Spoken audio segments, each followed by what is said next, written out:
ho vam dir en aquell moment, el nostre no era un no ni predeterminat, ni era un no estètic, era un no a un document, però sí a una alternativa clara en aquell moment.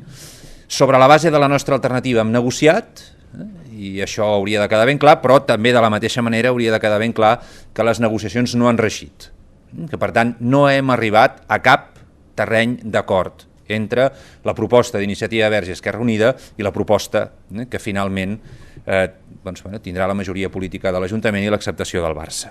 La nostra xifra d'edificabilitat se situava en 100 i se situa en 123.000 metres quadrats, dels quals només 86.000 destinem a habitatge. I això no és així per casualitat, ni és així de manera capritxosa, això és així perquè és perfectament, la nostra proposta és perfectament homologable, equivalent als índexs d'edificabilitat d'altres processos de transformació a la ciutat. I el més emblemàtic i el més recent és el de la Marina. Un índex d'edificabilitat, un índex d'aprofitament privat, que en el nostre cas és equivalent al de la Marina. En el cas de l'acord és un aprofitament privat superior.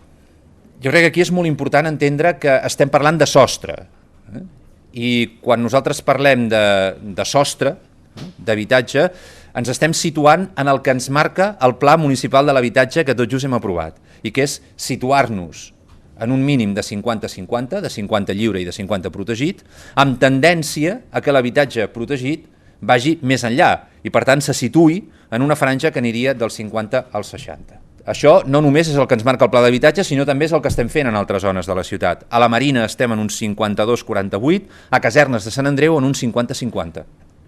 Mireu, aquí s'ha fet un estudi sobre les necessitats d'equipament, d'equipament de proximitat a les Corts.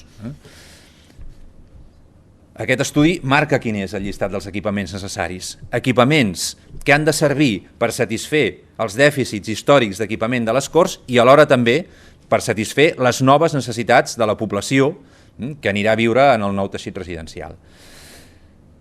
De l'acord final, comptant els metres quadrats de sòl necessaris i els que finalment sembla que van a l'acord, doncs hi ha molt equipament que queda fora.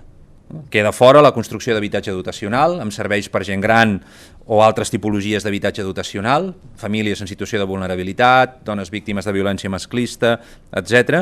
Queda fora una escola bressol, un centre de formació d'adults, una llar residència per persones amb discapacitat, un centre de teràpia ocupacional, una residència i un centre de dia per gent gran, una oficina d'informació laboral i equipaments esportius de titularitat municipal. I subratllem això de titularitat municipal. Nosaltres vam dir que no ens oposem a que hi hagi una restitució d'equipament en el conjunt de l'àrea metropolitana. El que sí que ens oposem és que no hi hagi una part substancial d'aquesta restitució que vagi en el terme municipal de Barcelona. I aquesta és una altra gran diferència.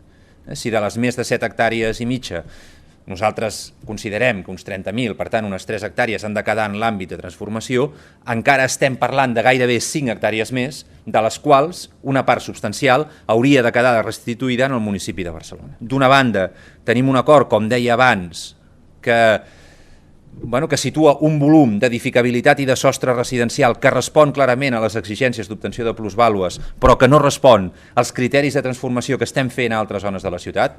Això per nosaltres és fonamental i a més, com he intentat explicar, això es fa a costa de la mixtura d'usos i es fa a costa de l'equipament.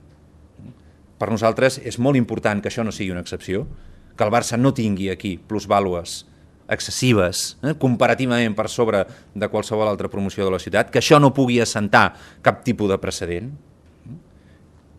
I per tant, si això és important, també és molt important que la reducció de la edificabilitat i l'increment de l'habitatge de caràcter públic ens permeti fer mixtura d'usos, ens permeti fer equipaments.